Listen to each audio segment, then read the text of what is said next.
Iran और America के बीच जारी तनाव में स्ट्रेट ऑफ होर्मुज सबसे बड़ा मुद्दा बन गया है। ईरान का कहना है कि होर्मुज को सामान्य कॉमर्शियल शिपिंग के लिए खोलने के लिए अमेरिका को उसकी कई मांगें स्वीकार करनी होगी। ईरानी विदेश मंत्री ने अमेरिकी कार्रवाई के लिए कंपनसेशन का मांग का भी उल्लेख किया। दूसरी तरफ राष्ट्रपति डोनाल्ड ट्रंप ने कहा कि अमेरिका फिलहाल ईरान पर आर्थिक दबाव को प्राथमिकता दे रहा है। होर्मुज दुनिया के सबसे महत्वपूर्ण ऑयल शिपिंग रूट्स में से एक है, इसलिए यह लंबे समय तक डिस्ट्रीब्यूट रहने पर पूरी दुनिया में तेल और शिपिंग कॉस्ट बढ़ सकते हैं। ईरान और ओमान के बीच स्ट्रेट ऑफ होर्मुज को दोबारा खोलने को लेकर बातचीत में प्रगति की खबर है, लेकिन अभी अंतिम समझौता नहीं हुआ है। ईरान चाहता है कि उसकी सिक्योरिटी और इकोनॉमिक कंसर्न को समझौते में जगह मिले। दूसरी तरफ अमेरिका इस बात को लेकर चिंतित है कि होर्मुज पर किसी एक देश का नियंत्रण इंटरनेशनल शिपिंग को प्रभावित कर सकता है। अगर कोई वर्केबल एग्रीमेंट हो जाता है तो ग्लोबल ऑयल मार्केट को बड़ी राहत मिल सकती है, लेकिन अगर बातचीत विफल होती है तो एनर्जी प्राइसेस और इंटरनेशनल ट्रेड पर दबाव बढ़ने की आशंका है। गाजा में युद्ध समाप्त करने के लिए प्रस्तावित अमेरिकी 15 पॉइंट पीसेस प्लान को लेकर बड़ा विवाद सामने आया है। Israeli prime minister Benjamin Netanyahu ने योजना को स्वीकार करने से इनकार करते हुए कहा कि हमास के पूरी तरह डिजार्म होने तक इजराइल अपनी मिलिट्री विथड्रॉल पूरी नहीं करेगी। दूसरी तरफ हमास का कहना है कि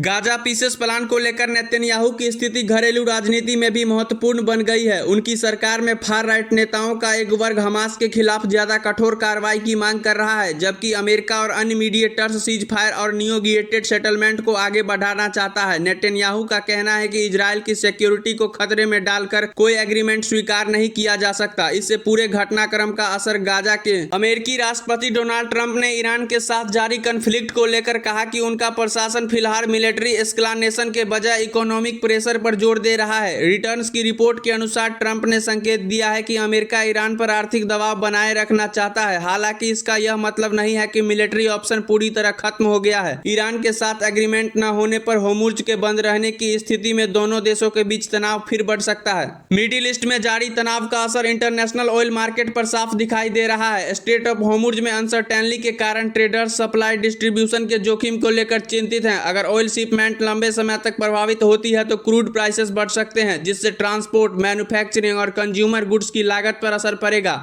एशियन मार्केट्स की शुरुआत में भी ऑयल प्राइसेस और गल्फ अनसर्टेनिटी निवेशकों के प्रमुख कंसर्न्स रहेंगे।